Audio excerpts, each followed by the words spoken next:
Hello guys, it's Hammad Mia from MMA Diagnosis, and today we have a very special guest.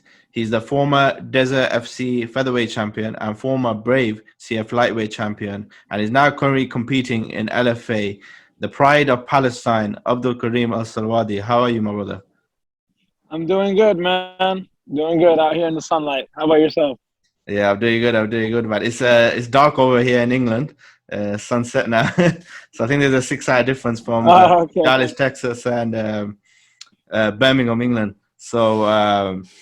Yeah, we were supposed to have an episode quite a while ago, but obviously you were supposed to have a fight, I believe, a couple of months ago, but then it got cancelled, and now you're competing again on LFA 103 on March 26th, if I'm correct. Yeah, I actually had two fights that got canceled, but Yeah. people only know about one because the Okay. other one got canceled before I was able to announce it. Um, the first one, I had a training camp and I went to the event. I got on the scale, I weighed in, and then they told me that I had tested positive for COVID. Oh, You know, it was crazy because like COVID had been around for almost 7 months at that time, and I never stopped training. I kept training all the time. But what are the coincidence to get COVID, to catch COVID the day before the fight?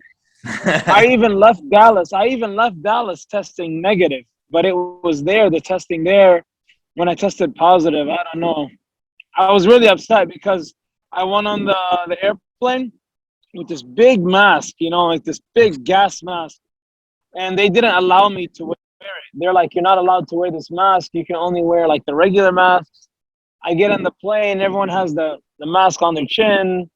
You know, everyone's breathing that air. So I'm pretty sure I got it in the plane or something because I went straight from the plane to the hotel, got tested, then they said I was positive. yeah, where was it? But they rescheduled. That was LFA in South Dakota. All right. And then they rescheduled me to fight a month and a half later. And before, I wanted to keep this one like in the down low for like a couple. Um, then 2 weeks before the fight, I got injured from training, and I did surgery. I did surgery the same day of the supposed scheduled fight. I got injured. In 2 weeks, I'm going to different doctors trying to see what I'm going to do, and they ended up scheduling for me the surgery the same day of the supposed scheduled fight. Alhamdulillah, I recovered really well, and I've been training really hard. I did like a grappling super fight during Yeah. that time. I won that, and shortly after, I get a fight call for LFA, March 26th. Yeah, I seen that. I mean, you said you got surgery. What was the surgery for, by the way? It was right here. There's Oh, you forget can't. this line, but there's this line right here. Okay. That's the surgery. I broke my zygomatic arch. Oh, okay. You Wow. see how your face kind of comes like a diamond? Yeah, yeah. That bone was broken and it Wow. was caved inside. How did So that happen? they had to open this and pop it back in place. How did that Training, happen? man. Oh, wow. You lot must be going hard. Training is really intense.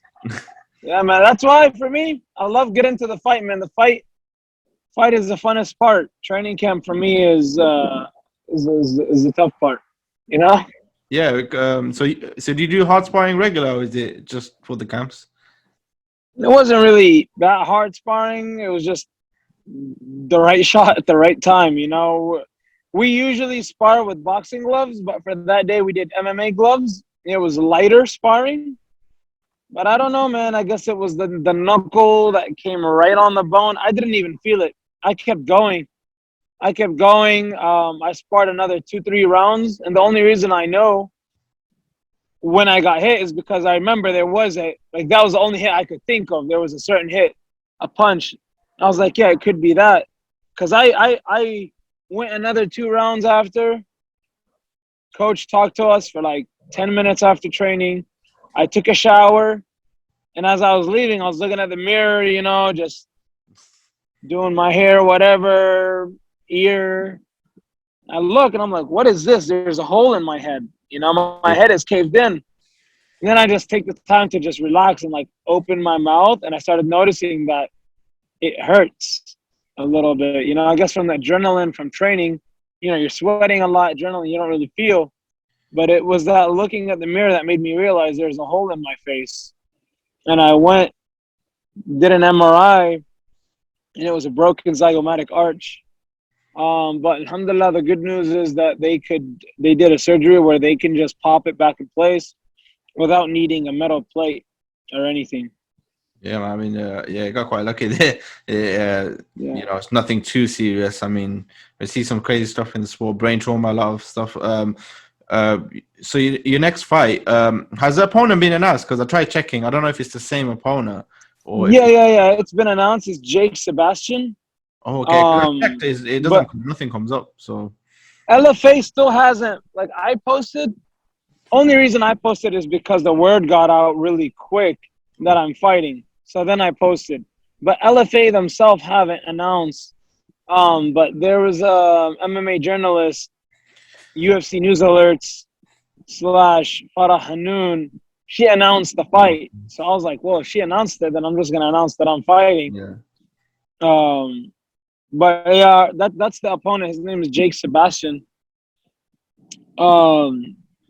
So how do he you? has majority of his wins on the ground, like through grappling.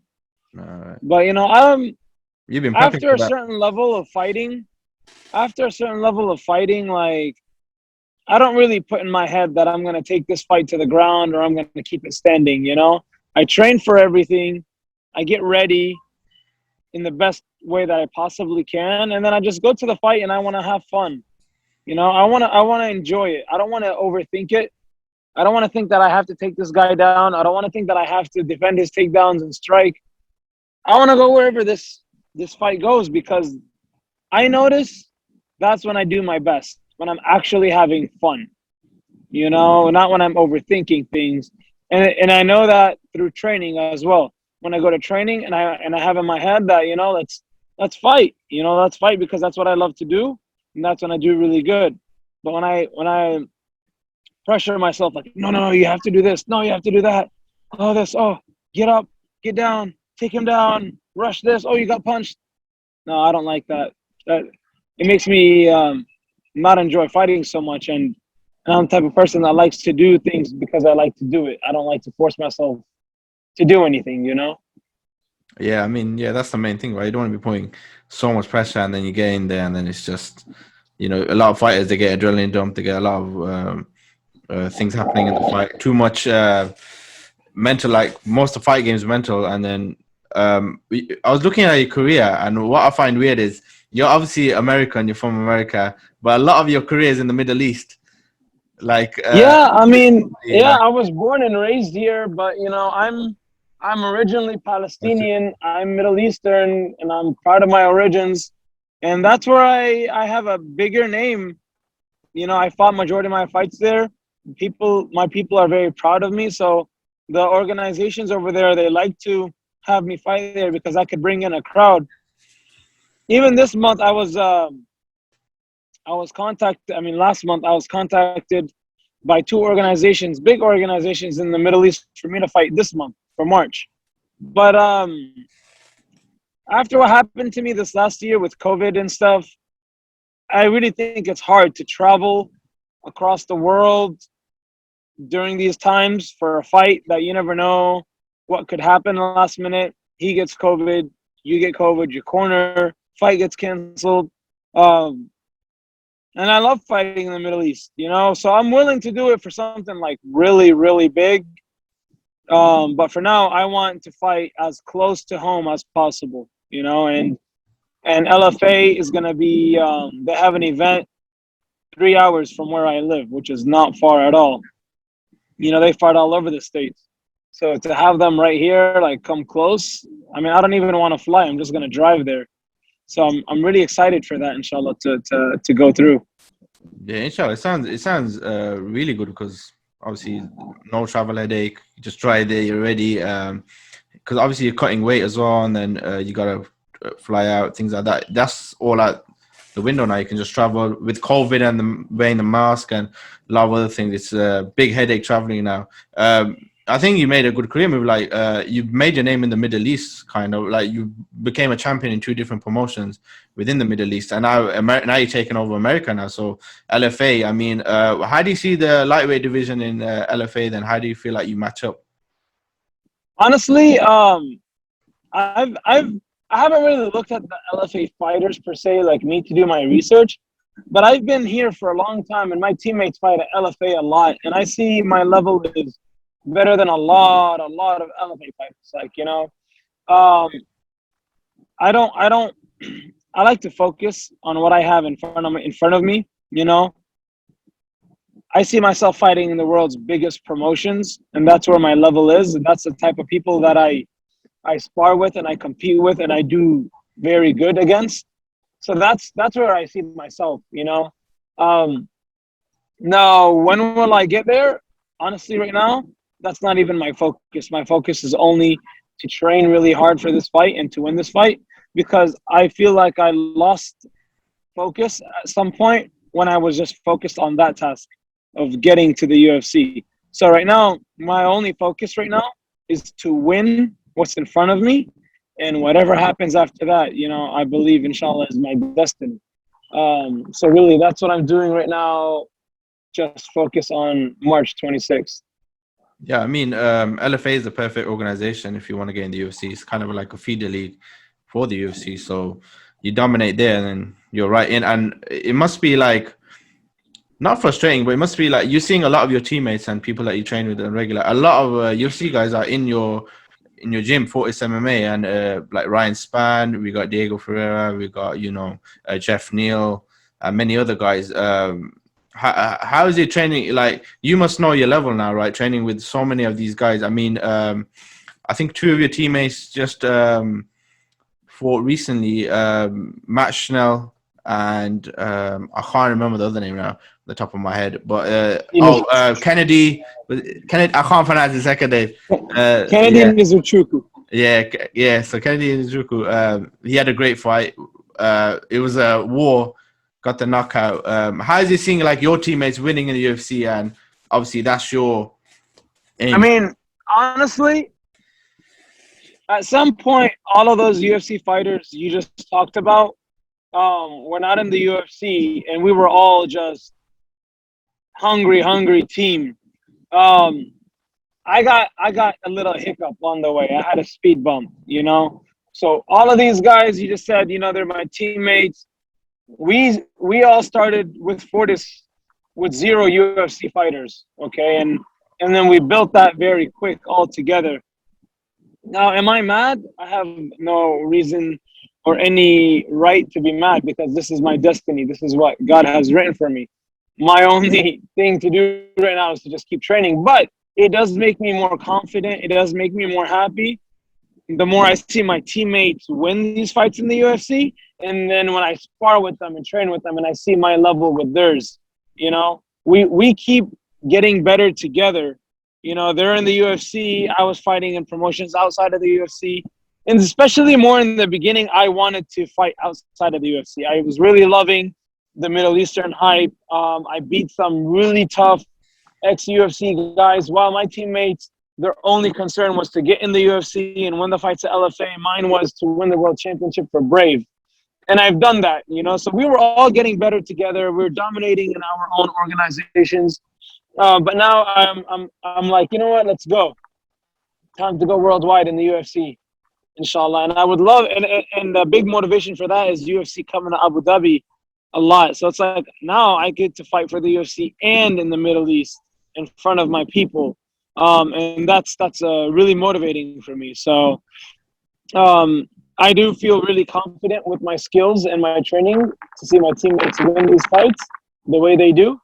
And I'm really excited to showcase that over here in the States. This will be my first MMA fight stateside. Yeah, I mean, your first MMA fight stateside. I mean, I can't wait. You mentioned the Middle East. Your nickname's Pride of Palestine. For listeners that may not know, could you just describe the meaning of your nickname? So I'm Palestinian, and Palestine is a a country under occupation, and they don't really have a voice, because the media shows the world what they want to show. They don't show the truth. And I love my people. I'm Palestinian, and I'm very proud to be Palestinian. And I'm very vocal about it. And I use my platform as fighting to promote or to show the world, spotlight Palestine. And that's where I got the nickname. I didn't nickname myself. It was just, I was called that by so many people that it just became a thing where they would say, congratulations on the fight. You're the pride of Palestine. We're proud of you and stuff like that. So I got that nickname of basically giving the voice to the voiceless of the people that the media try to cover up. And that's one of the many reasons that I love fighting, not just for the sport itself, not just for the challenges that it comes with, but for the platform that it gives me to speak about, Palestine and my people. Yeah, I was gonna mention that you got a big following on Instagram. For a guy that's not in the UFC, you got a very big following, and it must be nice to have like your people supporting you and your work, and it must give you a lot of motivation and confidence going into your fights. And definitely, like having people support is always a good thing. I mean, really, if people talk trash to you or whatnot, you have to block that word anyway, because it's not going to benefit you. Like if someone says anything good or bad to you, in reality, your punch isn't going to be faster or slower. It's not really going to do anything, but just, mentally, personally, it could get in your head and make you feel better or worse. So I use that support and I channel it in a positive energy, not as like pressure that I have to win, that I have to perform because these people are watching. No, I take that, their support as like a positive energy that motivates me to keep pushing, especially like in the hard days of training or when I'm cutting weight, when things are not going as easy or smooth as you want them to be. I really appreciate the support, and it starts to really give me a nice push. Yeah, nice. And speaking about Palestine, there's another Palestinian fighter. He's fighting this weekend by the name of Belal Muhammad, and he's fighting against a guy from Birmingham, where I'm from, Leon Edwards. So how do you see that fight going? I mean, Belal is a really solid guy, really tough guy. He came down here to Dallas. We trained together for a couple of weeks. I've known him for a while, and this guy trains nonstop. He fights like the way he trains, where he's just, in your face the whole time. And he's just going to keep fighting until he gets an opening or he makes his opponent break. And as you can see, when he gets a lot of fights in the decision, it's like high pace, man. This guy is very, very tough. And he even fought one of my teammates. And my teammate said, this guy is crazy. He's one of the toughest people I've ever fought. Nonstop pressure. And I feel that, he has that advantage over Leon Edwards. He just came out of a fight. Leon hasn't fought in a while. That's not really such a big deal for me because I've fought in fights off of long layoffs and I came out sharper than I was before. So I don't really see like the cage rest being an issue. It's just fighting Belal Muhammad is going to be an issue for Leon Edwards, really. How do you see that fight going? Do you see it being a decision, a finish? I could see Belal Muhammad definitely, inshallah, winning by either decision or like in the later rounds, like round 3 or 4, getting a finish, punching him on the feet, getting him tired, taking him down, and then eventually choking him in the 3rd or 4th round. Okay, interesting. Yeah, this one is a hard one for me to pick because I'm a big fan of Belal Muhammad, but Leon Edwards is from my city, so it's a bit, it's a bit of a tough one. But yeah, I think it's gonna be a fun fight. I see it going decision, but I'm not gonna pick a winner. I think talking about your skill set now, for people that may not have seen you compete. For people that are watching, how would you describe your style? So I started off with a really stronger Muay Thai base because I come from a Muay Thai base. But then through fighting, I always realized that I was much better on the ground. Like it was just naturally how my body is. And the way my style is just relentless. If I take someone down, I just keep punching. I keep punching from all the positions. You know, I don't like to, if I pass someone's guard and I go to mount and they're trying to hold me down, I'll go back in the guard and punch to pass the side, go back to mount. I just like to always move and hit. But really, for me, I'd say the biggest trait that would be known about me or I know about myself is my pace. Like I go from 0 to 100 real quick, and I keep it at 100 until the fight is over. So, you know, I mix it up. I feel that's where I'm good at, is mixing it up with the stand-up and the ground and, like, the transitions in between. Like, as you're breaking off or while you're on the cage.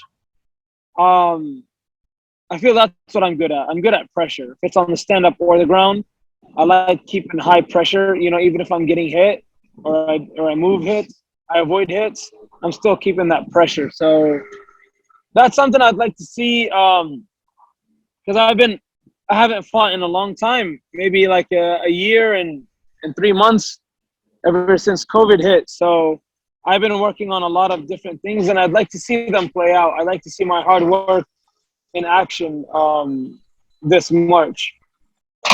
Okay, yeah, nice. Yeah, I noticed that a lot when I was watching so many fights. You'd hit the combo on the guy, and the transition to the takedown was really nice and smooth, straight into the grappling.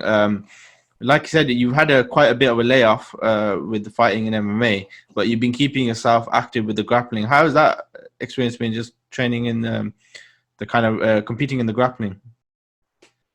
Yeah, I mean, anything, as long as it keeps me busy. That's how I've always been since the day I've started MMA. Like, I'll fight in January, I'll do jiu-jitsu tournaments February, March, and then I'll fight again in April. Like, I try to be as active as I can just because I love doing this, you know? And this is where I grow. This is where I get better. When I'm always putting myself in these positions where I'm competing against tough athletes in that certain sport. So, like, if I'm doing jiu-jitsu, I'm beating from the best guys in jiu-jitsu, and then I go back to MMA. And I just like to stay sharp. I like being under the lights. So, you know, I never have to be worried or get the anxiety or you know, where I'm nervous before a fight. I'm continuously competing in front of people on a stage or something. And that just keeps me comfortable when I go out to fight. I do the walkout. I'm in the cage, and it's just like another day at the gym. Yeah, I mean, do you feel like, you know, like I said, you're grappling and competing, keeping that kind of mindset? Do you feel like you're just leveling up at a level now where, you know what, grappling might be a stronger suit right now than the striking in the sense of competition? You know, maybe, you know, I don't know. Let's see, because I definitely did do a lot of focus on the grappling. I focus a lot on the grappling. Is it better than my striking? I don't know. I mean, it just depends on what opponent I'm going against, what style.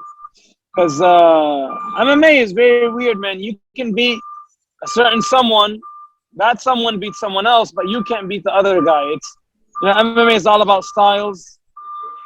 But I do definitely, and I see myself, I got so much better in grappling because it was a deficiency that I had. Like, I was a striker that got into MMA. So I've worked so hard on my grappling that I possibly see it did go better than my striking. Okay, nice. And you mentioned when you first started MMA, I was just going to ask you, being an Arab, how is it telling your like family, like, you know what, I want to be a fighter? Did they take it well, or was it a bit of a challenge? My dad was always supportive. You know, my parents were always supportive. Just in the beginning, my mom was a bit nervous, you know, like, okay, you know, this is too much. You know, you'd go home every day with a bloody nose, black eye, you know. But my dad loved it. He was a fighter himself, and he supported me all throughout my career, just being there in the gym, filming my sparring sessions, coming up with game plans. No, my father loved it. My family, like the big family, was a bit nervous in the beginning, but with the Pride of Palestine and, you know, me being known over the Middle East and all of that, they really like it. They look forward to my fights. Even if I haven't fought in a while, they'll call me like, hey, you know, when are you fighting? We want to watch you fight again. So it's actually, I'm being very supported by my family to continue fighting because they're very proud of me. And that gives me like a nice push to keep going, to keep moving forward. Nice, man. Yeah, that's a good thing to hear. Like, obviously, within the Arab and probably South Asian community, it's quite traumatizing thing to hear. You know what, your child's gonna go into fighting, but it's good that they were supportive and you know, for your MMA journey. Before we end the interview, I know you gotta go. I'm gonna ask you a few lighter questions. Sure. So, gonna start off with your dream matchup. So, anyone that you would like to fight, any weight class, any era. Man, not really. Like at some point, I really wanted to fight Jose Aldo and Frankie Edgar, you know. But that was when I was really watching them in their prime, and I was like, wow, you know, these guys are so good. They're in my weight class. I was like, I want to make that happen. But, you know, I've been seeing, sadly, you know, like Jose and Frankie having like a hard road, and that's not something I want to do anymore. No, what I mean is a dream matchup. Like, it could be anything. Could be a fantasy matchup. Anyone. Oh, Like, it could be that. Those two in their prime, you know. okay. Those To are fight Frankie Edgar or Jose Aldo in their prime. all right. Nice. The next one is your favorite striking technique. I love the Superman punch and the cartwheel kick. Okay, that's quite flashy. Yeah. Favorite grappling technique. So it could be a takedown, submission, transition, whatever you like to do. I like the triangle. Very basic, Triangle. but I love the triangle. Yeah, I mean, I don't really. I like. I prefer arm triangles and things like that. But I think it just depends on. Takedowns for sure. Like I love slams. Yeah. You know, I love slamming people. But a triangle is something that I haven't yet done in an MMA fight, and that is why I would tell you it's my favorite. Like I've gotten various rear naked chokes and stuff, but like a triangle is something that I want to get done. Yeah, I think it's quite hard to pull off in MMA. Every time I think of a That's triangle. the thing. You see, that's the thing. I'm really good at it in jiu-jitsu, but I haven't yet had the chance to pull it off in MMA, and mostly because I was only on my back once in MMA. And I had a triangle, and I couldn't finish it. I was a bit tired during that time, but usually on the ground, I'm on top in MMA. So I didn't get a chance to get the triangle yet, but that's one of the submissions I really want to catch an opponent in. All right, nice. And the next one is so I'm gonna ask you two different kind of people, and I just want you to give me your preference of them. So we're gonna start off Muhammad Ali and Mike Tyson. Muhammad Ali is a legend. Okay, so Mike Tyson is a living legend. You know, right. there's a lot you could learn from both. Yeah. And I have a lot of respect also for Mike Tyson for something he said maybe a year ago on a podcast about, you know, he hasn't fought in a long time and makes him feel like a coward. And, you know, because when you fight, you know, you feel you're invincible. You know, nobody could beat you. And you haven't fought for a long time. That starts to fade away. And it was like, wow, man, this guy used to kill fighters in the ring. And he's feeling this way, like this legend can feel that way. And it was like a reminder that we're all human, you know? Like, if I'm a fighter, good, but that shouldn't be my only identity. You know, I'm also a human being. Fighting one day will be something of the past. So you should build something for the future. You should build people should like you for who you are and also as a fighter. Because if you're just one day not a fighter anymore, then no one cares about you. Because that's all you were. You were a fighter. So if you stop fighting in the ring, then no one cares. So it was a nice reminder of, like, you know, always being humble, you know, appreciating everyone, especially the close people around you while you fight and after you fight. All right, interesting. And the next one is obviously a matchup that I just want your opinion. I always ask this every interview. Habib versus GSP. Habib or GSP? I would go for Habib right now. Okay.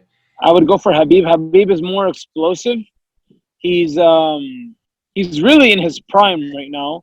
GSP, I would say past his prime, but even right before he finished fighting, he wasn't as exciting as he was before.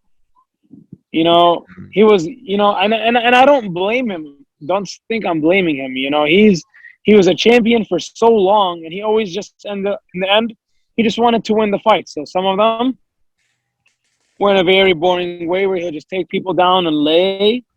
But I like the GSP that was the rising champion. And Habib, all throughout his career, I've been watching Habib since 2012, before people really knew him. And he was always wild, you know. He was wild, but throughout his career, you'll notice that his technique was becoming more crisp.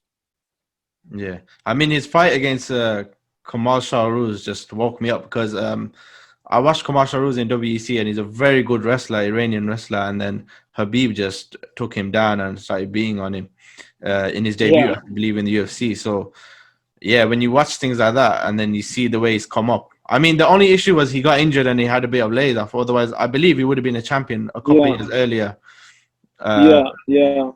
And obviously, Habib as a person, how do you feel like, you being Muslim yourself and MMA fighter, do you feel like since the rise of Habib, it's been more acceptable in Muslim communities to be an MMA fighter? Like, it's more cool in the sense of you're not crazy or...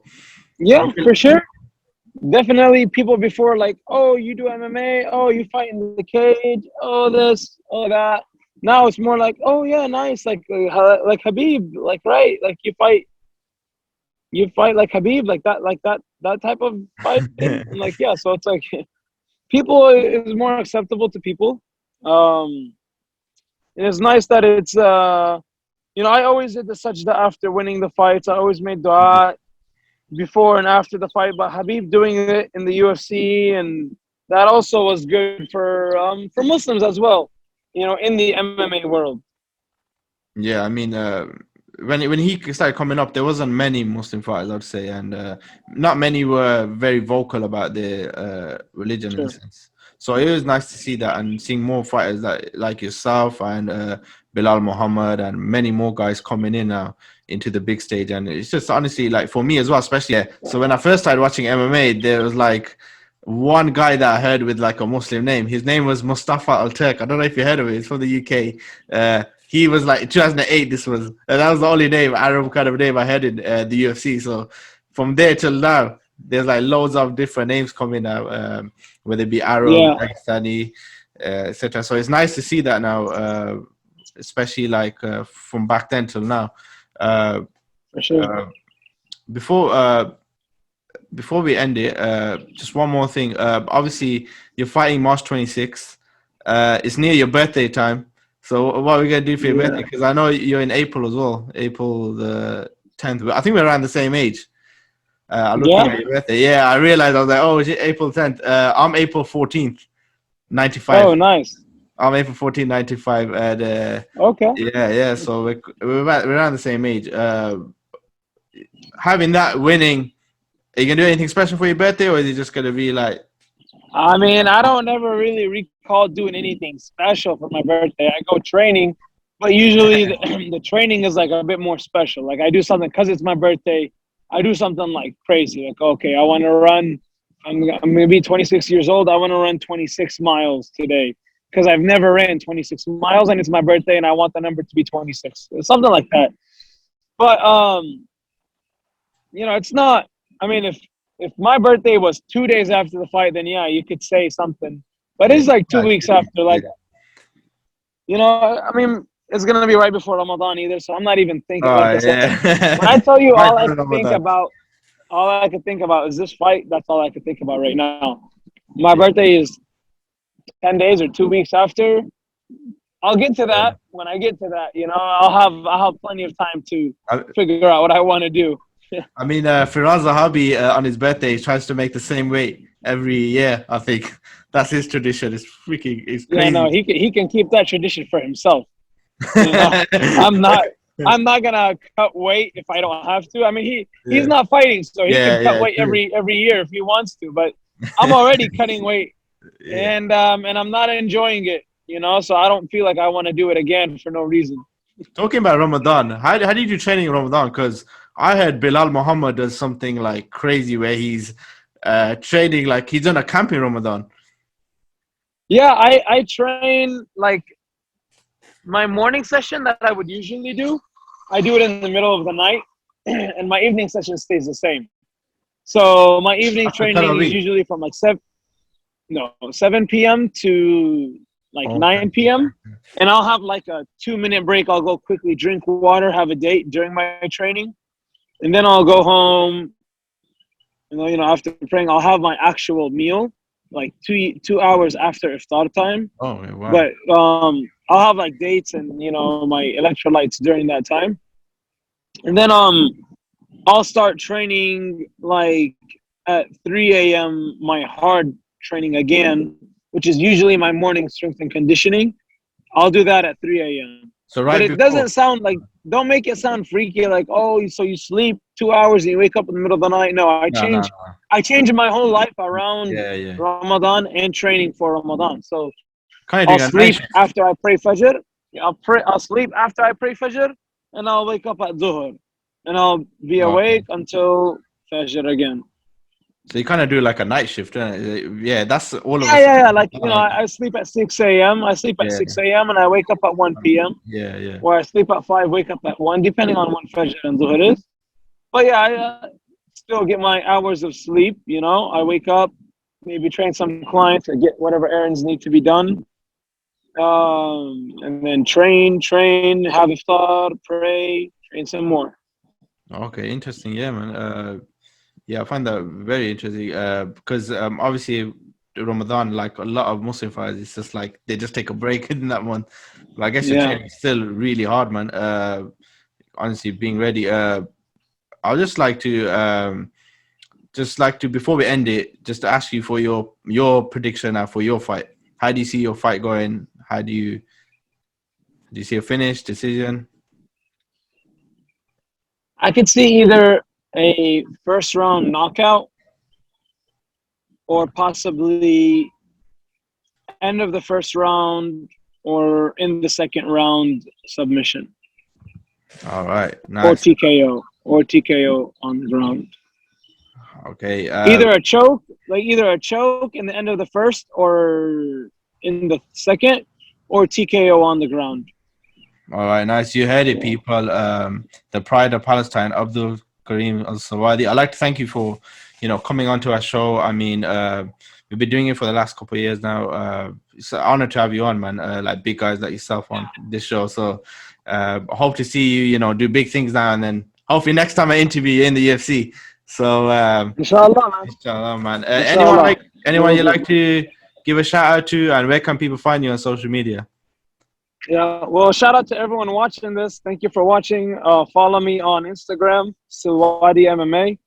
And if you're into greatness and like watching success stories, follow me. It's gonna be enjoy the ride. I'm gonna have a lot. I love fighting. I fight for a living, and you guys want to see what it takes to be a fighter? I post every day, like my training, my nutrition, everything. So hopefully, you'll enjoy what I post, and you watch me follow greatness. Yeah, check him out, man, people. See you later, man. Assalamu alaikum. So take care.